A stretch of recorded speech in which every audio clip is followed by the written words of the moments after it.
ओम शांति। ओम शांति। ओम शांति। आज 8 तारीख के बाबा के महावाक्य हैं।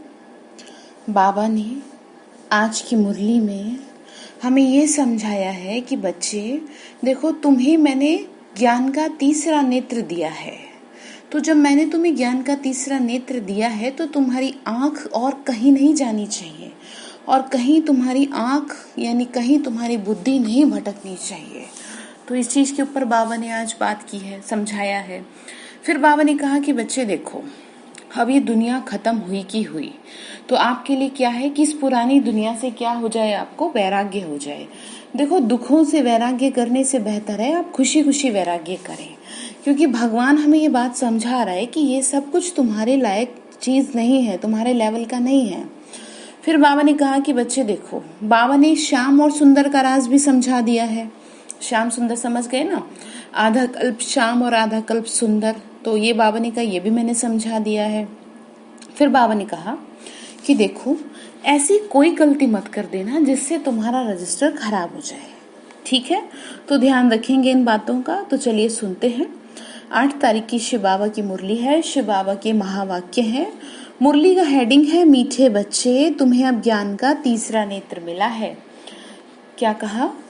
तुम्हें अब ज्ञान का तीसरा नेत्र मिला है, इसीलिए अब तुम्हारी आंख किसी में भी नहीं डूबनी चाहिए। बाबा ने कहा इसीलिए तुम्हारी आंख किसी में भी नहीं डूबनी चाहिए, यानी कहीं पर भी तुम्हारी बुद्धि फंसनी नहीं चाहिए। तो प्रश्न बाबा ने पूछा, जिन्हें पुरानी दुनिया से वैराग्य होगा उनकी निशानी क्या होंगी? बाबा ने कहा जिन्हें वैराग्य होगा पुरानी दुनिया से, उनकी निशानी क्या होंगी, बताओ। आंसर है, वो अपना सब कुछ बाप को अर्पण कर देंगे, हमारा कुछ भी नहीं है।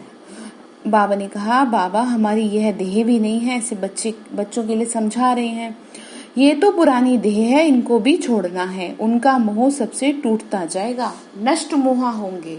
उनकी बुद्धि में रहता है कि यहाँ का कुछ भी काम में नहीं आना, यह क्योंकि यह सब है हद का। क्या समझा रहे हैं बाबा? बाबा ये कह रहे हैं कि बच्चे देखो, जिन आत्माओं को पुरानी दुनिया से वैराग्य आएगा उनके बारे में उनकी निशानी बता रहे हैं। कह रहे हैं कि उनको क्या है, बुद्धि उनकी कहीं फंसेगी नहीं।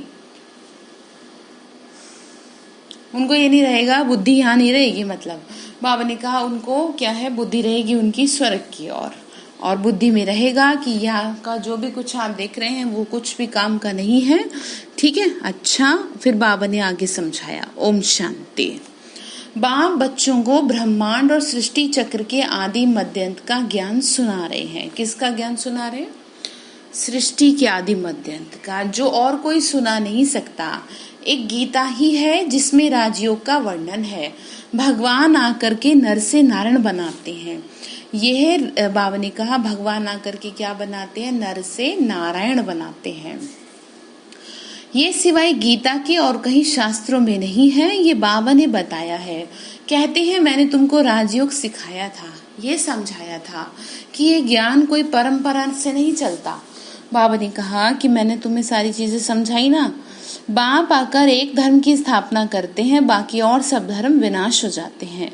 कोई भी शास्त्र आदि परंपरा नहीं चलते, और जो भी धर्म स्थापन करने आते हैं उस समय कोई विनाश नहीं होता जो सब खलास हो जाए। भक्ति मार्ग के शास्त्र पढ़ते ही आते हैं। इनका ब्राह्मण धर्म का भल शास्त्र है गीता, परंतु वह भी भक्ति मार्ग में ही बनाते हैं। बाबा ने कहा ब्राह्मण धर्म का शास्त्र क्या है? गीता, परंतु वो बनी कहाँ है? वो तो भक्ति मार्ग में ही बनाते हैं ना, क्योंकि सतयुग में तो कोई शास्त्र रहता ही नहीं है। और धर्मों के समय, बाबा ने कहा और धर्मों के समय विनाश तो होता ही नहीं है।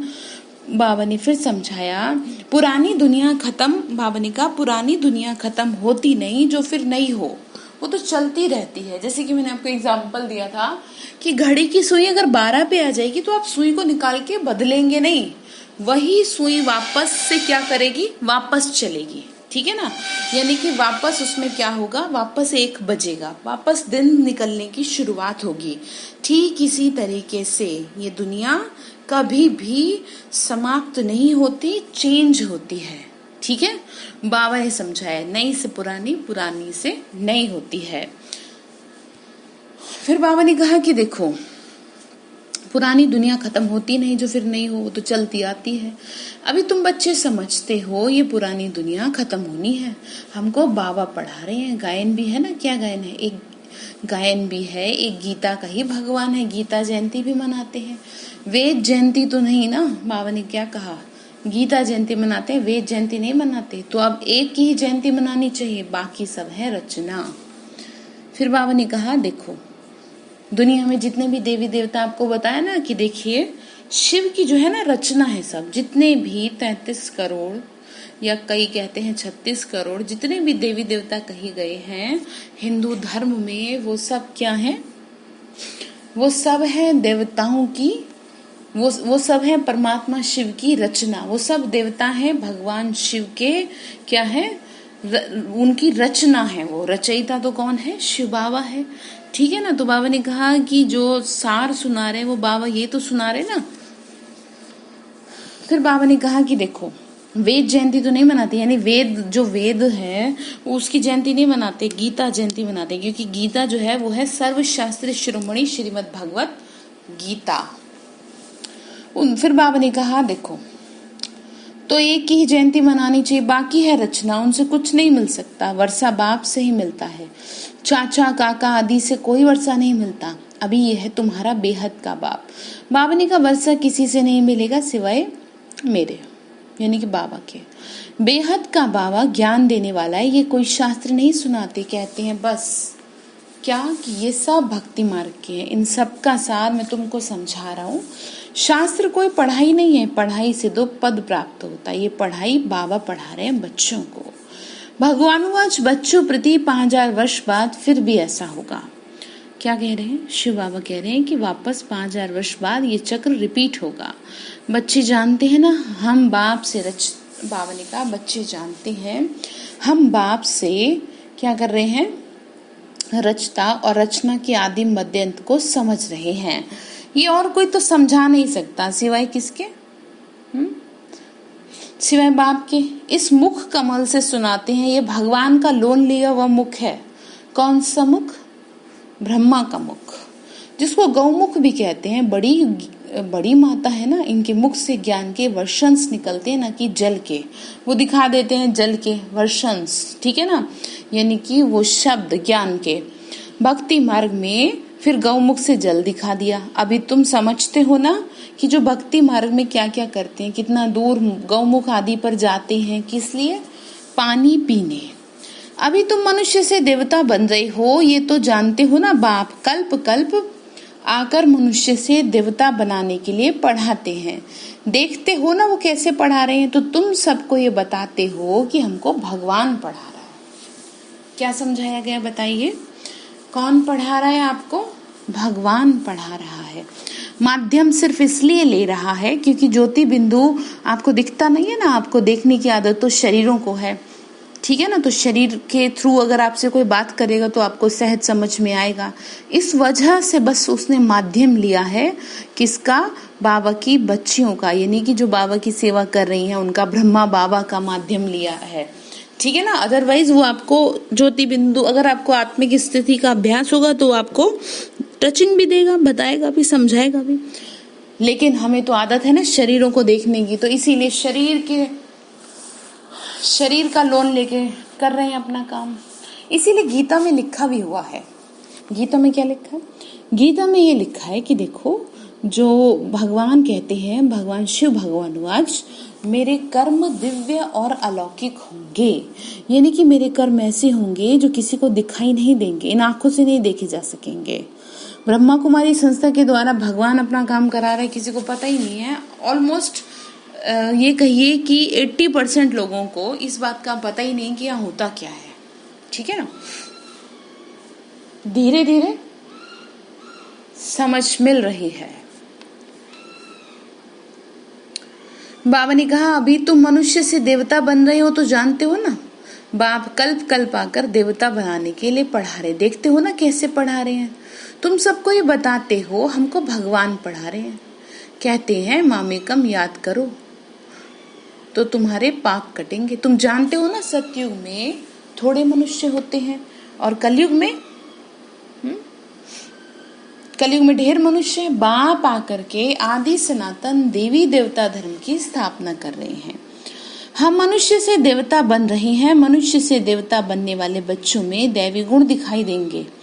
उनमें क्रोध का कोई भी अंश नहीं होगा। अगर कोई को क्रोध आया तो झट बाप को लिखेंगे, बाबा आज हमसे भूल हुई, हमने क्रोध कर लिया, विक्रम कर लिया। बाप से तुम्हारा कितना कनेक्शन है, बाबा क्षमा करना। बाबा कहेंगे क्षमा तो देखो होती नहीं है। बाबा कह रहे मुरली में लिखा है साफ, बाकी आगे के लिए ऐसी भूल ना करना। टीचर को क्षमा नहीं करते।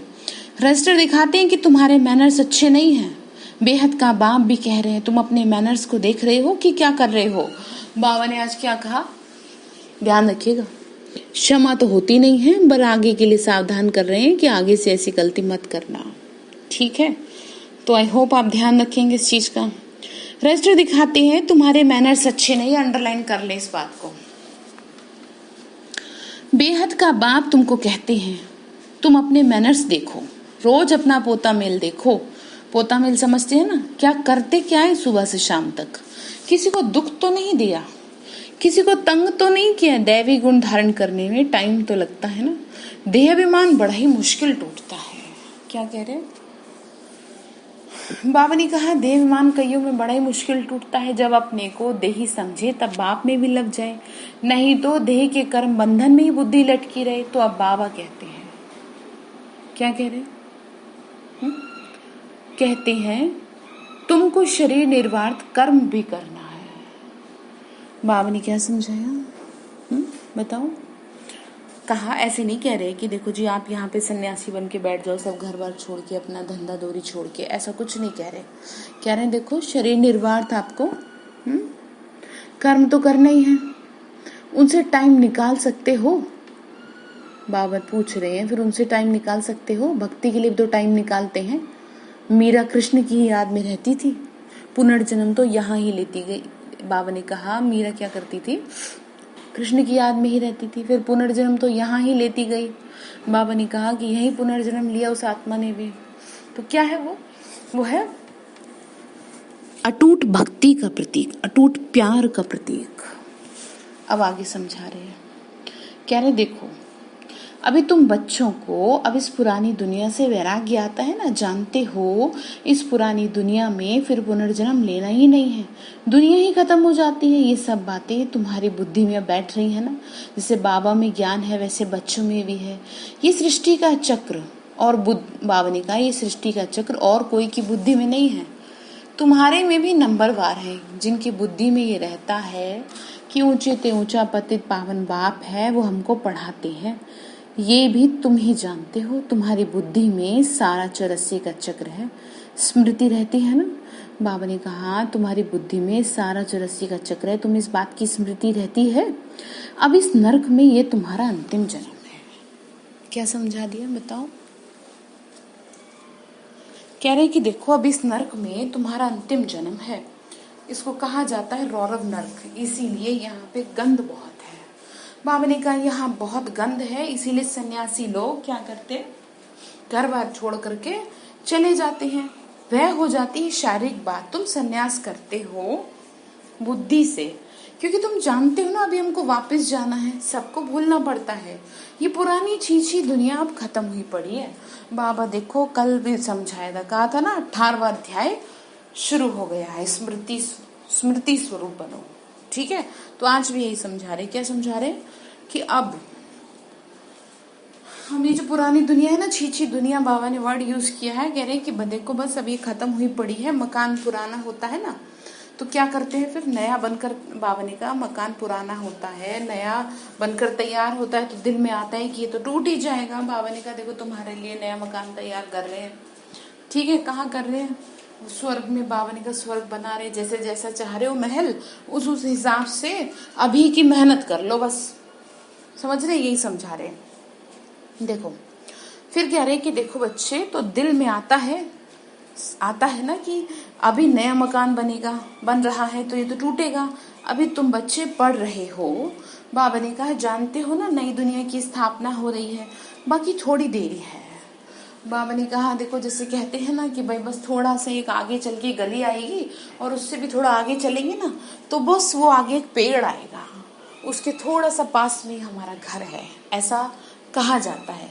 जनरली अगर हम किसी को अपने घर का रेफरेंस देते हैं तो वही चीज़ बाबा समझा रहे कि बस थोड़ी सी दूर रह रहा है, बस तुम देखते जाओ, बस पास ही है बस, ठीक है, ऐसे समझा रहे हैं। फिर कह रहे हैं कि देखो थोड़ी सी दूर है, बस थोड़ी देर ही लग रही है, बहुत बच्चे आके पढ़ेंगे अभी, क्योंकि अभी क्या है ना भावनी का बहुत सारे बच्चे रह रहे हैं, कोई ये ना कह दे कि जी भगवान आप आए और हमें आपने बताया नहीं, कैसे ऐसे आपने कर दी गड़बड़। तो इसलिए उनके लिए क्या है रुके हुए हैं कि चलो ठीक है, सबको इतना तो पता चले, भगवान शिव के बारे में तो कम से कम एटलीस्ट पता ही चलना चाहिए, तो वही समझा रहे हैं, ठीक है। फिर बाबा ने कहा कि बच्चे तुम बच्चे पढ़ रहे हो ना, अभी तुम्हें समझ आ रही है ना ये बातें।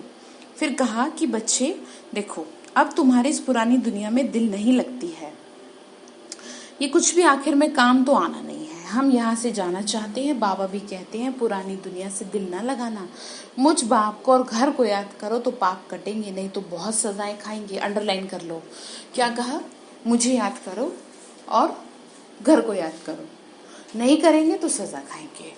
ये पद भी भ्रष्ट हो जाएगा, आत्मा को फुरना लगा रहा है, यानी फिक्र लगा रहा है इस बात का, हमने 84 जन्म भोगे हैं, अब बाप को याद करना है तभी विक्रम विनाश होंगे, बाप की मत पे चलना है तभी तो श्रेष्ठ जीवन बनेगी। बाबा है ऊंच ते ऊंच, ये भी तुम जानते हो ना। बाप अच्छी रीति स्मृति दिलाते हैं, क्या कहा, बाप अच्छी रीति स्मृति दिलाते हैं, ये बेहद का बाप ही ज्ञान का सागर है। बाबा ने कहा वही आके पढ़ाते हैं, बाबा कहते हैं ये पढ़ाई भी पढ़ो और शरीर निर्वाण सब कुछ करो, परंतु ट्रस्टी होके रहो। बाबा ने कहा ये पढ़ाई भी पढ़ो, मुरली में पूरा ध्यान दो, जो पॉइंट्स आपको बताए जा रहे हैं उस पर पूरा ध्यान दो, और घर का काम जो आपका है, जिम्मेदारियां हैं, पैसा कमाना है या जो भी है उसको भी करो, लेकिन ट्रस्टी होके करो, बस इतना समझा रहे हैं, ठीक है। फिर बाबा ने कहा देखो जिन बच्चों को पुरानी दुनिया से बेहद का वैराग्य होगा वो सब कुछ अपना बाप को अर्पण कर देंगे, हमारा कुछ भी नहीं है बाबा, ये देह भी हमारी नहीं है। अब इसका मतलब ये नहीं है कि आपसे ये कहा जा रहा है कि आप अपना सब कुछ क्या है मतलब ऐसे अर्पण कर दे, जैसे कई लोगों को उल्टी बात समझ में आ जाती है। और दूसरी बात ये तो भगवान का डायरेक्शन है कि तुम बुद्धि से अर्पण कर दो, बाकी किसी को कोई जबरदस्ती थोड़ी है, वो तो भगवान है, आपको समझा नहीं देगा ये बस। तो कह रहे हैं कि ये पुरानी जो दुनिया है ना, जो पुरानी देह है, इनको भी तुम्हें छोड़ना है, सबसे मोह टूटता जाता है, नष्ट मोह हो जाना। बाबा ने कहा कि बच्चे बुद्धि में ये ध्यान रहे कि हम अपने स्वर्ग के लिए महल बनाएंगे, यहाँ का सुख कुछ भी काम नहीं आएगा क्योंकि ये सब है हद का। बाबा ने कहा यहाँ का सुख कुछ काम में नहीं आएगा, यहाँ का जो सुख है वो क्षण भंगुर का सुख है, जीभ के स्वाद की तरह सुख है। और ये जो सुख है ना, ये ऐसे है बिना सीजन का सुख, जैसे अभी बिन सीजन बरसात हो जाए, बिन सीजन कुछ का कुछ हो जाए तो वो नुकसान देता है ना, तो वही चीज है। ये इस सीजन में, इस कलयुग के सीजन में, ये जो घोर कलयुग चल रहा है, इसमें आपको सुख नहीं मिल सकता। और अगर बाई चांस मिल भी गया पीछे का कुछ, तो क्या है, बड़ा भारी पड़ेगा आपको, उसका क्या देना पड़ेगा, उसका आपको बराबर हिसाब देना पड़ेगा। इसीलिए बाबा समझा रहे हैं कि देखो तुम इस दुनिया के सुखों के चक्कर में मत पड़ो, जैसी जीवन तुम्हारी सुंदर चल रही है, मैं मिल गया तुम्हें, अब किस बात की चिंता बताओ। बाबा समझा रहे ना, यही बात बाबा समझा रहे हैं। फिर कह रहे हैं कि बच्चे देखो, बाबा ने कहा कि तुम्हारी अब आंख ना कहीं पर भी डूबनी नहीं चाहिए, तुम्हारी आंख कहीं पर भी न डूबे, बस तुम इस बात का ध्यान रखो, सबसे मोह टूटता जाता है, नष्ट मोह हो जाना, ये है बेहद का वैराग्य, और वह है हद का वैराग्य, बुद्धि में है, हम स्वर्ग में जाके अपने महल बनाएंगे, यहाँ का कुछ भी काम नहीं आएगा क्योंकि ये सब है हद का। अभी तुम हद से निकल बेहद में जा रहे हो, तुम्हारी बुद्धि में ये बेहद का ज्ञान ही रहना चाहिए, अभी और कोई में आंख नहीं डूबती। बाबा क्या कह रहे हैं, तुम्हारी आंख कहीं और नहीं जानी चाहिए, अब तो अपने घर चलना है ना। कल्प कल्प आकर हमको पढ़ाई फिर साथ ले जाते हैं, समझते हो ना इस बात को, तुम्हारे लिए तो ये कोई नई पढ़ाई नहीं है, तुम जानते हो ना, तुम जानते हो बाबा पढ़ा रहे हैं, तुम्हारे में भी नंबर वार है। सारी दुनिया में कितने ढेर मनुष्य हैं, परंतु तुम थोड़े ही जानते हो। बाबा ने कहा परंतु तुम थोड़े ही जानते हो इस बारे में, आहिस्ता आहिस्ता ये ब्राह्मणों का झाड़ वृद्धि को पाएगा ड्रामा अनुसार। बाबा ने कहा ड्रामानुसार स्थापना होनी ही है, बच्चे जानते हैं हम रूहानी गवर्नमेंट के हैं। क्या कहा बाबा ने? कहा तुम्हें ये बात समझ में आ रही है ना कि हम क्या हैं? हम आत्माएं जो हैं रूहानी गवर्नमेंट। रूहानी गवर्नमेंट से मतलब क्या है? यहाँ जैसे कि दुनिया में देखते हैं सरकारी, तो वो सरकार तो अलग है, वो तो क्या है थोड़ा सा यूज कर पा रही है। यहाँ पे रूहानी गवर्नमेंट से मतलब है बाबा, ठीक है, रूहों की, रूहों का जो पिता है ना उसकी सरकार। कहते हैं ना, अजब तेरी कारीगरी रे करतार, तू ही जाने माया तेरी बदले रंग हजार। तो ये वही समय है, ये वही सरकार। यहाँ पे सरकार से मतलब ये है वो ऐसी सरकार है। बहुत सारे भक्ति में भी अगर आप देखें तो बहुत भक्ति में भी ये गीत है कि तू जो है तू हमारी सरकार। सरकार भगवान के लिए क्या, कान्हा के लिए कहते हैं वो सरकार। तो बाबा ने कहा कि बच्चे देखो, हम दिव्य दृष्टि से नई दुनिया को देखते हैं, वहां ही जाना है, भगवान ही एक है, पढ़ाने वाला भी वही है, राजयोग बाप ने ही राजयोग सिखाया है। उस समय लड़ाई भी बरोबर लगी थी, अनेक धर्मों का विनाश हो, एक धर्म की स्थापना हुई थी। तुम भी वही हो, कल्प कल्प तुम ही पढ़ते आए हो, वर्षा लेते आए हो, पुरुषार्थ हर एक को अपना करना ही है। ये है बेहद की पढ़ाई, ये शिक्षा कोई मनुष्य मात्र दे नहीं सकता। बाबा क्या कह रहे हैं? ये शिक्षा कोई नहीं दे सकता। फिर बाबा ने समझाया, बाप ने श्याम और सुंदर का राज बता दिया है, तुम भी समझते हो ना। अभी हम सुंदर बन रहे हैं, पहले श्याम थे, कृष्ण कोई अकेला थोड़ी था, सारी राजधानी थी ना। अभी तुम समझते हो हम नरकवासी से स्वर्गवासी बन रहे हैं। अभी तुमको इस नरक से नफरत आती है ना, तुम अभी पुरुषोत्तम संगम युग पर आए हो। कितने ढेर आते हैं, इनसे निकलेंगे फिर, बाबा ने कहा इनसे निकलेंगे फिर भी वही जो कल पहले निकले होंगे। यानी कितनी आत्माएं आती हैं, लेकिन बाबा की जो कहने वारिस बच्चे तो कम ही निकलते हैं ना। संगम युग को भी कोई अच्छी रीति याद करना है। बाबा ने कहा हम पुरुषोत्तम अर्थात मनुष्य से देवता बन रहे हैं। मनुष्य तो यह नहीं समझते कि नर्क क्या है और स्वर्ग क्या है। कहते हैं सब कुछ यहाँ ही है, जो सुखी है वो कहते हैं हम स्वर्ग में हैं। अभी तो देख लिया ना सब स्वर्ग और नर्क। तो बाबा ने समझा दिया, स्वर्ग नर्क पैसे से नहीं है, स्वर्ग नर्क कर्मों से है। जिसके जैसे कर्म उसके उसी हिसाब से उसका जीवन है। बाबा ने समझाया, कहा कि देखो कहते भी हैं सब कुछ यहाँ ही है, जो सुखी है वो स्वर्ग में है। बाबा ने कहा कुछ नहीं समझते, अनेक मतें हैं, एक घर में भी अनेक मतें हो जाती हैं। बच्चों की मत अलग, बूढ़ों की अलग, जवान की अलग, सबकी अलग अलग है। बच्चों आदि में मोह की रग है तो वह टूटती नहीं है। मोहवश कुछ थोड़े ही समझते हैं कि हम कैसे रहते हैं। बाबा ने कहा पूछते हैं, बाबा ने कहा मोह, देखो मैंने आपको पहले भी समझाया तो अभी भी समझा रही हूँ कि जिसका आपसे जितना ज्यादा लगाव होगा, जैसे चाहे वो बच्चा हो या आपका घर का कोई भी मेंबर हो, ध्यान रखना ये बड़े कड़वे शब्द हैं, शायद आपको अच्छे ना भी लगे, लेकिन ये मेरे शब्द नहीं है, ये भगवान ने कहा है, शिव बाबा ने समझाया मुरली के थ्रू कि जो भी आपको जितना ज्यादा प्रिय है वही आपके दुख का कारण सबसे अधिक बनेगा। समझ रहे आप? वही आपके लिए मुसीबत की जड़ बनेगा। सबसे पहले जड़ को काटो। जड़ को काटने से मतलब यहाँ क्या है, जिस भी आत्मा में आपका जितना ज्यादा मोह है उसको ही आत्मिक दृष्टि से देखना शुरू करो। और ये योग का एक्सपेरिमेंट करो, 3 दिन 7 दिन 21 दिन थोड़ा थोड़ा करके करो, ठीक है। उससे क्या होगा, उस आत्मा से जो भी आपका कर्मों का कड़ा हिसाब किताब है ना, वो इस अभ्यास से हल्का पड़ता जाएगा। यानी जो भी रिजिडनेस है वो फ्लेक्सिबल होता जाएगा। देखिए ये बाबा का डायरेक्शन है कि, और दूसरी बात ये कि यहाँ पर बाबा हमें ये समझाते हैं कि जो मोह है ना, मैंने आपको पहले भी समझाया था, उल्टा कर दो। 2 वर्ड होते हैं, एक होता है मोह, एक होता है प्यार। आपको मोह तो पर्टिकुलर पर्सन से, यानी कि कुछ लोग हैं जैसे अपने बच्चे से मोह रहता है, दूसरे किसी से रहता है। तो अब यहाँ पे आपको क्या करना है, मोह करना है शिव बाबा से, प्यार करना है सबसे, तो आपका बेड़ा पार है। और अगर आपने मोह को कंटिन्यू जैसा कहा जा रहा, जैसे कर रहे हैं आप वैसे ही करा, तो क्या होगा, सबसे ज्यादा जो आपकी परीक्षा होगी वो परीक्षा आपकी यही होगी कि मोह की परीक्षा होगी। ठीक है, तो ध्यान रखिएगा। तो इसलिए उस आत्मा को आत्मिक दृष्टि से देखने का अभ्यास करिए। ये नहीं कि उसके सामने जाके उसे आत्मा देख रहे हैं ऐसे, यानी कि बाबा के बच्चे, बस बाबा ये तो आपकी बच्ची, बाबा मैं इस बच्चे को खाना दे रही हूँ, बाबा मैं ये कर रही हूँ, तो बहुत अच्छी आत्मा है, इसका मेरे साथ बहुत अच्छा हिसाब है, ठीक है, ऐसे करेंगे तो अच्छा रहेगा, बचे रहोगे नहीं तो बहुत दुख होगा। कह रहे हैं कि देखो टूटती नहीं है, मोह की ऐसी रग हो गई है। मोहवश बहुत, बाबा ने कहा, बच्चों में बहुत रहता है। पूछते हैं कि बच्चे की शादी कराएं, परंतु बच्चों को यह भी नियम समझाया जाता है कि तुम स्वर्गवासी होने के लिए एक तरफ तो नॉलेज ले रहे हो और दूसरी तरफ पूछते हो उनको नरक में डालें। जैसे कई पूछते हैं बाबा क्या करें बताओ, तो इसके लिए आपको क्या देखना चाहिए, आपको ये देखना चाहिए कि उसकी एक्टिविटी कैसी है। ठीक है ना, उस बच्ची की एक्टिविटी अगर आपको लगता है ठीक नहीं है तो भले एक तरफ तो करो, उससे क्या होगा, नहीं तो फिर क्या है, चीज़ें थोड़ा सा लोगों को समझ में नहीं आती, कुछ का कुछ कर देगा बच्चा तो बदनामी भी हो जाएगी। तो इसलिए बाबा समझा रहे हैं कि ये बात तुम मेरे से क्या पूछते हो, मैंने तो तुम्हें बता दिया कि तुम्हें स्वर्गवासी बनना है, तुम ये नॉलेज ले रहे हो स्वर्ग की ओर चलने के लिए, और तुम मेरे से ये पूछ रहे हो कि नरक में डालने की बात कर रहे हो। तो बाबा क्या कहेंगे बताओ।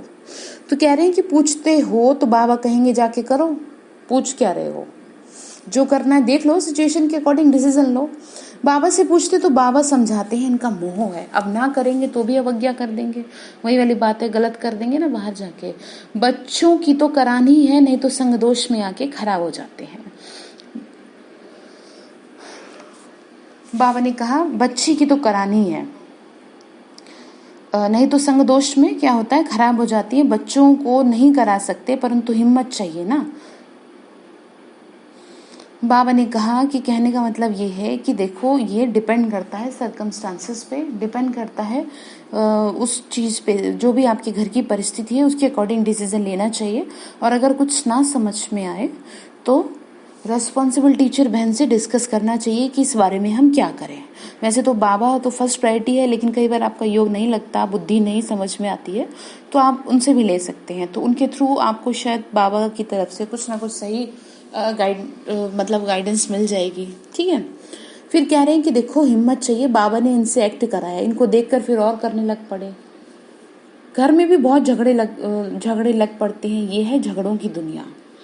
बाबा ने कहा उस समय पे बात और थी, जब जिस टाइम बाबा आते थे, मुरली चलती थी, तो फिर बाबा ने कहा उस टाइम की बात। फिर कह रहे हैं कि देखो झगड़े भी बहुत हुए थे शुरू में, कांटों का जंगल है ना ये, यानी कि विकारों का जंगल है, यहाँ पे सब विकार में जैसे कि शराबी होता है ना, उसको क्या है, गंदगी में पड़ा और लगेगा मैं तो महल में पड़ा हूँ, ऐसे दुनिया गंदगी में पड़ी और लोगों को लगता है कि हमारे जितना सुखी तो कोई है नहीं। तो बाबा यही समझा रहे कि देखो एक दो को काटते रहते हैं। स्वर्ग को कहा जाता है गार्डन, और यह है जंगल। बाप आके कांटों से फूल बनाते हैं, कोई विरलाई निकलते हैं, प्रदर्शनी में भला हाँ करते हैं, परंतु समझते कुछ नहीं है, एक कान से सुनते हैं और दूसरे से निकाल देते हैं। राजधानी स्थापन करने में टाइम तो लगता है ना, मनुष्य अपने को कांटा समझते नहीं है। इस समय सूरत तो भल मनुष्य की है, परंतु सीरत तो बंदर की है, परंतु अपने को ऐसा समझते नहीं। तो बाबा कहते हैं अपनी रचना को समझाना है। अब बात समझ में आई, कहने का मतलब ये है, देखिए मैं आपको बता देती हूँ एक वर्ड में, ये जो बाबा ने बात कही है कि आप क्या करें, एक बार अपने बच्चे को सही बात बता दें, ये नहीं जी वो सुनता नहीं है, उसको समझा दें कि देखिए एक तरफ तो ये रास्ता नरक की ओर जा रहा है और ये जा रहा है स्वर्ग की ओर, और अब आपकी मर्जी है, आप नरक में जाना चाहते हैं या आप स्वर्ग में जाना चाहते हैं। ठीक है, जबरदस्ती आपको कोई करने की जरूरत नहीं बच्चों से ज्ञान में चलने के लिए, क्योंकि ये जबरदस्ती का सौदा नहीं है, ये प्यार का सौदा है। तो बाबा ने इसलिए कह दिया है आज की मुरली में कि एक बार तो जरूर समझा देना, नहीं तो वो कान काटने वाली कहानी सुनी है ना, कि वो माँ का उसने कान काट लिया था फांसी पे चढ़ते समय। क्यों? क्योंकि माँ ने कभी अच्छी बात कान में डाली ही नहीं थी। तो इसलिए एक माँ होने के नाते या एक पिता होने के नाते आपका ये फर्ज बनता है, आप अपने बच्चे को सही शिक्षा एक बार तो दें, उसे एक बार तो बताएं कि बेटा ये रास्ता इधर की तरफ है, ये इधर की तरफ है। अब आपके ऊपर डिपेंड करता है कि जो थोड़ा सा ये समय रह रहा है, इस थोड़े समय में आप अपने जीवन को सफल करना चाहते हैं या आप अपनी लाइफ को इस तरह से एंजॉय करना चाहते हैं विकारों में रह करके। ठीक है, कोई जबरदस्ती नहीं है, सबको फ्री करो, जो उसको जो करना है करो, लेकिन एक बार सबके कान में अच्छी बात यानी आध्यात्मिकता या कोई जो भी आपको जरूरी बात लगती है उनके लिए डाल देनी है। तो आज बाबा ने कहा बच्चों को एक बार तो समझाना है।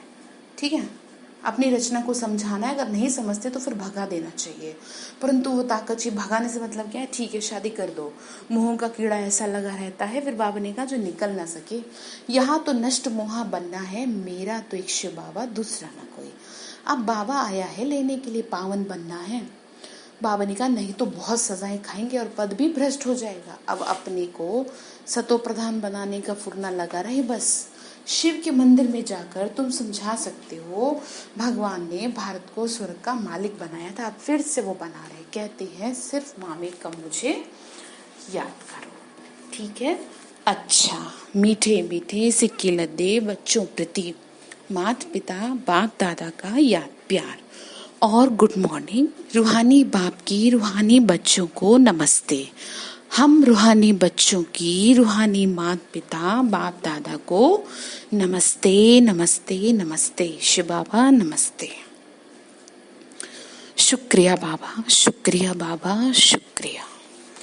धारणा के लिए मुख्य सार है, इस पुरानी दुनिया से बेहद का वैरागी बन अपना सब कुछ अर्पण कर देना।